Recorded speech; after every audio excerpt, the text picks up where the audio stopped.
bersama saya Silviana Ade, NPM 21103301, mahasiswa Unika Santo Paulus Ruteng, Program Studi Pendidikan Guru Sekolah Dasar tingkat 4. Tragis. Pria berinisial EJ, 24 tahun, di Desa Gilat, Kecamatan Mancang, Pacar, Kabupaten Manggarai Barat, Provinsi Nusa Tenggara Timur, NTT, nekat menghabisi nyawa istrinya, SME, 22 tahun, setelah terlihat cekcok dengan korban. Jasad korban kemudian digantung di salah satu tiang rumah oleh pelaku. Kasat Reskrim Polres Manggarai Barat, AKP Lufti Aditya mengatakan, sebelum ditemukan meninggal dunia, korban dianiaya oleh pelaku. Korban ditemukan meninggal dunia dengan posisi tergantung pada kain di ruang tengah dalam rumah orang tua pelaku pada Kamis 3 Oktober 2024 lalu. Sebelumnya terlihat cekcok antara pelaku dan korban. Korban dicekik pelaku.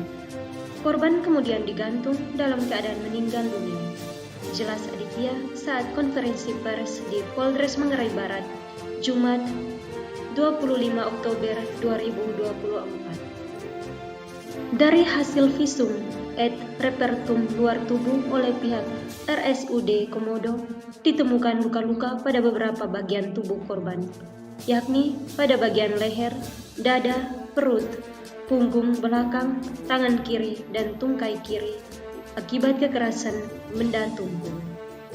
Selain itu, dari hasil otopsi jenazah oleh tim forensik bidang kedokteran dan kepolisian Polda NTT pada 15 Oktober 2024 lalu, disimpulkan penyebab pasti kematian korban karena tertutupnya saluran nafas sehingga mati lemas.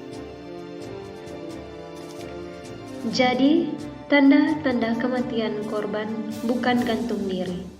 Kalau gantung diri ada ceritanya sendiri. Tapi ketika kemarin kita visum luar, itu tanda-tandanya bukan mati gantung diri. Mati dulu baru digantung, jelasnya. Satuan Reskrim Polres Manggarai Barat telah menetapkan EJ sebagai tersangka. Ayah satu anak itu dijerat dengan pasal 351 ayat 3 KUHP dengan ancaman pidana penjara paling lama 7 tahun. Dari kronologi, tersangka ini sedang ribut berdua. Tidak ada orang lain lagi di situ. Saksi tetangga pun tidak ada yang melihat selain suami korban. Jadi patut diduga yang melakukan penganiayaan suami dari korban, katanya. Aditya menolak menjelaskan modus operandi pelaku menggantung jasad korban. Aditya tidak mau modus operandi pelaku akan ditiru oleh masyarakat luas.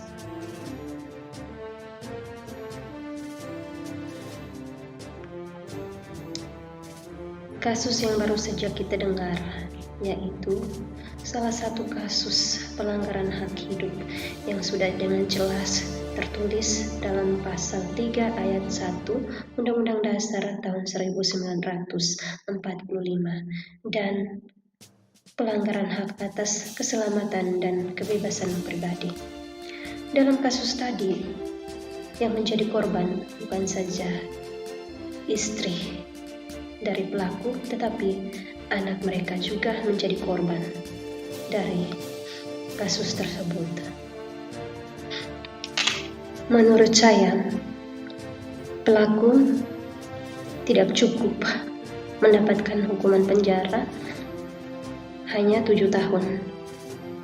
Tetapi menurut saya, hukuman setimpal yang cocok untuk pelaku yaitu hukuman seumur hidup. Karena ia sudah dengan tega membunuh istrinya sendiri tanpa memikirkan anaknya sendiri.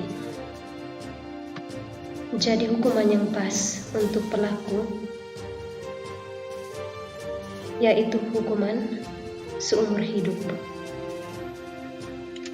Karena bukan saja pelaku melanggar hak untuk hidup, hak seseorang untuk bebas. Tetapi ia telah mencabut hak hidup seseorang. Maka, menurut saya, itulah hukuman yang pas untuk pelaku. Jadi pendapat dari saya mengenai kasus tadi, jika terjadi percecokan di antara keluarga, sebaiknya saling mendengarkan, atau jika satunya sudah mulai emosinya sudah mulai meluap-luap, sebaiknya dipihak. Dan jika terjadi demikian, sebaiknya kedua-duanya harus saling mendengarkan dan saling memahami agar tidak terjadi hal-hal yang tidak diinginkan seperti kasus pembunuhan tadi. Karena kasus seperti itu bukan saja pertama kali terjadi, namun kasus tadi merupakan salah satu kasus dari sekian banyak kasus yang sudah terjadi akhir-akhir ini di negara kita. Maka untuk mengatasi hal-hal seperti itu untuk terjadi lagi, maka perlu adanya komunikasi yang baik antara suami dan istri, dan saling mendengarkan dan berusaha untuk saling mengerti satu sama lain. Karena hal-hal seperti itu juga membawa dampak buruk bagi anak-anak, menghancurkan masa depan anak, apalagi anak-anak yang masih di bawah umur. Sekian saja informasi yang dapat saya bagikan. Terima kasih, sampai jumpa lagi di video-video berikutnya. Dan saya Selviana Ade, mohon pamit undur diri dari hadapan Anda semua. Bye-bye.